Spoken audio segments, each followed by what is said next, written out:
Lamanya waktu yang diperlukan agar jahitan yang dapat larut dan hancur dengan sendirinya ini tergantung pada banyak hal, termasuk jenis pembedahan, bahan jahitan, dan juga ukuran benangnya.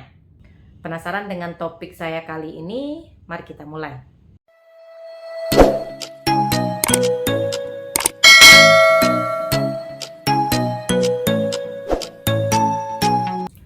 Assalamualaikum warahmatullahi wabarakatuh. Hai teman-teman semua, bertemu lagi dengan saya Devi Febriani, perawat kamar bedah.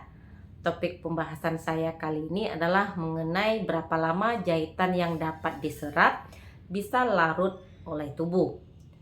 Jahitan yang dapat larut atau dapat diserap ini biasanya digunakan untuk menjahit bagian luka atau sayatan di bagian dalam tubuh. Jahitan dapat larut ini paling sering digunakan secara internal dibandingkan dengan jahitan eksternal. Jahitan yang dapat larut tentunya dirancang untuk hancur dengan sendirinya dalam jangka waktu tertentu. Beberapa faktor dapat menentukan lamanya waktu yang diperlukan agar jahitan yang dapat larut akan hilang.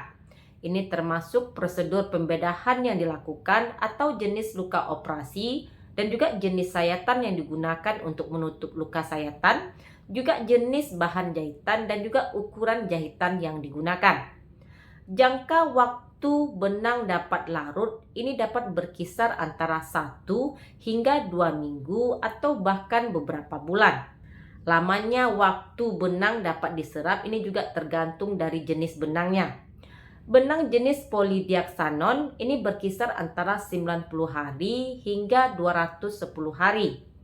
Untuk poliglaktin 910 ini akan diserap sekitar 28 hari sampai dengan 70 hari. Dan poliglekapron 25 ini berkisar 21 hingga 120 hari penyerapan. Namun saat digunakan dalam bedah mulut, jahitan ini biasanya larut dalam seminggu hingga 10 hari.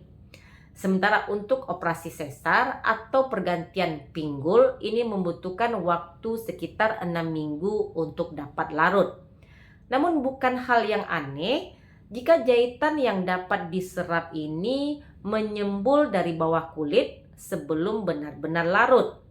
Kecuali jika lukanya terbuka, bernanah, atau menunjukkan tanda-tanda infeksi. Maka jika benang tersebut menyembul keluar, ini tidak perlu dikhawatirkan. Berbeda dengan jahitan permanen atau jahitan yang tidak dapat diserap, jahitan yang dapat diserap ini jauh lebih kecil kemungkinannya menimbulkan reaksi jahitan seperti infeksi atau granuloma. Tanda-tanda infeksi pada sayatan bekas operasi ini meliputi kemerahan, pembekakan, kemudian adanya nanah, demam, dan juga rasa sakit atau nyeri. Jika menemukan kondisi seperti ini, jangan mencoba untuk memotong atau menarik jahitannya, karena luka tersebut mungkin belum sembuh sempurna.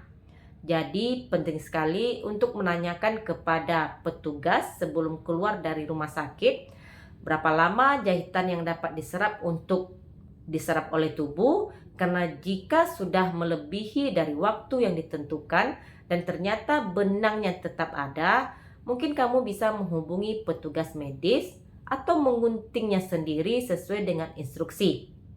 Jika dokter mengizinkan untuk digunting di rumah, maka pastikan untuk menggunakan alat yang steril dan mencuci tangan terlebih dahulu sampai bersih, dan jangan lupa untuk membersihkan area sayatan luka. Jika terjadi tanda-tanda infeksi seperti yang sudah saya sebutkan tadi, segera lapor ke petugas medis untuk penanganan lebih lanjut. Jadi intinya waktu yang diperlukan hingga jahitan benar-benar dapat larut atau dapat diserap hingga hilang ini dapat berbeda-beda. Sebagian besar benang akan mulai larut atau akan diserap dalam 1 atau 2 minggu. Meskipun mungkin perlu beberapa minggu sebelum hilang sepenuhnya. Beberapa jenis lainnya mungkin bertahan selama beberapa bulan. Tapi tidak perlu khawatir, benang yang diserap ini akan digunakan untuk bagian dalam tubuh. Jadi tidak akan kelihatan. Rawat saja luka operasinya dengan baik sampai penyembuhan berjalan lancar. Terima kasih sudah menonton video saya kali ini. Jangan lupa untuk di like, komen, dan di subscribe. Dukung channel ini agar lebih berkembang. Jumpa lagi di video saya berikutnya. Stay healthy. Assalamualaikum.